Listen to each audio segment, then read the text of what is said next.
បងប្អូននេះជាអមរបស់ខ្ញុំដែលត្រូវបានអរុកចូលខ្លួនរបស់គាត់នៅថ្ងៃឆេងមេងជំរាបសួរបងប្អូនទាំងអស់គ្នាខ្ញុំស្មីអញ្ចឹងថ្ងៃនេះគឺខ្ញុំមកចង់និយាយតាក់ទងជាមួយនឹងអមនុស្សដែលបានចូលខ្លួនអមរបស់ខ្ញុំនៅថ្ងៃឆេងមេងដែលជាថ្ងៃដែលខ្ញុំបានទៅឆេងមេងនៅក្នុងស្រុកកំណើតរបស់ខ្ញុំហើយចំពោះបងប្អូនវិញជឿទៅលើរឿងទាំងអស់នឹងអត់ថាមានអរុកដែលចូលខ្លួនអញ្ចឹងណាចំពោះរឿងរ៉ាវមួយនេះគឺខ្ញុំឃើញផ្ទាល់ខ្លួនឯងតែម្ដងប៉ុន្តែអ្វីដែលខ្ញុំកាន់តែភ្ញាក់ផ្អើលបំផុតណានៅពេលដែលមុនកើតហេតុហ្នឹងគឺគាត់បានប្រាប់ថាគាត់ញ័រជើងហើយពេលហ្នឹងក៏គាត់បាននិយាយទៅកាន់បងប្អូនជុំវិញហ្នឹងនៅមុននឹងសែនឆេងមេអញ្ចឹងណាប្រហែលជាម៉ាក់យាយចូលខ្លួនគាត់ទៀតហើយអញ្ចឹងស្រាប់តែពេលភ្លាមនោះនៅពេលដែលយើងអុជធូបគាត់អុជអញ្ចេះអូខេអុជអញ្ចឹងខ្ញុំនៅក្រោយគាត់ហើយគាត់អុជអញ្ចឹងដាច់ផ្ងាមកក្រោយតែម្ដងហើយខ្ញុំបានទប់ខ្លួនគាត់អមរបស់ខ្ញុំក៏បានទប់ខ្លួនគាត់ដូចគ្នាហើយនៅពេលនោះគឺធុកធ្លាក់អត់ដឹងធ្លាក់ពីកាយទេខ្ញុំជន់ធុកឡើង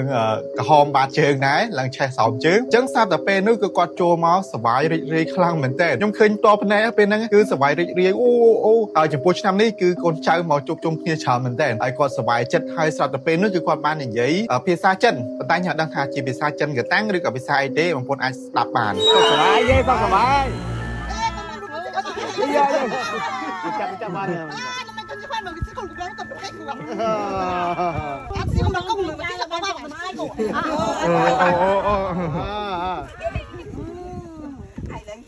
ព្រោះនៅក្នុងស្រុករបស់ខ្ញុំហ្នឹងគឺមានម៉ាក់យាយរបស់ខ្ញុំគាត់អាសាទៅចូលលេងកូនចៅអីចឹងទៅនៅពេលបុណ្យទានអីចឹងណាចឹងកាលអ៊ំគាត់សែនទៅខ្វះនេះខ្វះនោះចឹងទៅគាត់ចូលមកស្ដីឲ្យអីចឹងទៅនេះចំពោះម៉ាក់យាយរបស់ខ្ញុំហើយឬក៏ចូលមកវាយអ៊ំខ្ញុំអីចឹងទៅឯក្នុងករណីយើងសែនខុសសែនអីចឹងណាប៉ុន្តែពេលច្រើនគឺខ្ញុំអត់បានទៅជួបផ្ទាល់ទេពេលហ្នឹងម៉ាក់ប្រាប់ថា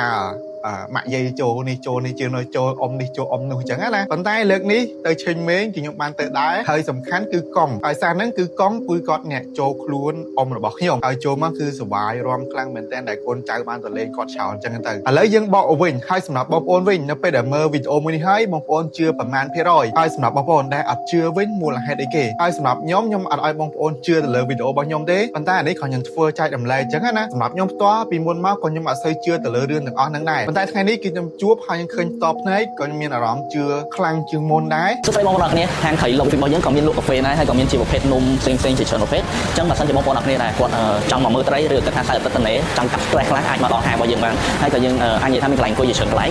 ហើយក៏មានត្រីជាច្រើនប្រភេទដែលអាចឲ្យបងប្អូនអរគ្នាដើរកម្សាន្តមើលបានពេញហាងនៅក្នុងហាងតែម្ដងអញ្ចឹងបើសិនជាបងប្អូនអរគ្នាគិតថាខ្លួនឯងឥឡូវហ្នឹងចង់រៀនចិញ្ចឹមត្រីប្រើប្រាស់ហើយអាចមកដល់ហាង Loving Fish យើងបានទាំងផឹកកាហ្វេបាននឹងមើលត្រីហើយអាចនឹងរៀនឬសួរនាំពីចំណុចខ្លះពីថាការចិញ្ចឹមត្រីគឺគួរតែចាប់ផ្ដើមដោយរបៀបមិនបានអូខេអញ្ចឹងកុំភ្លេចមក Loving Fish ទាំងអស់គ្នាអរគុណ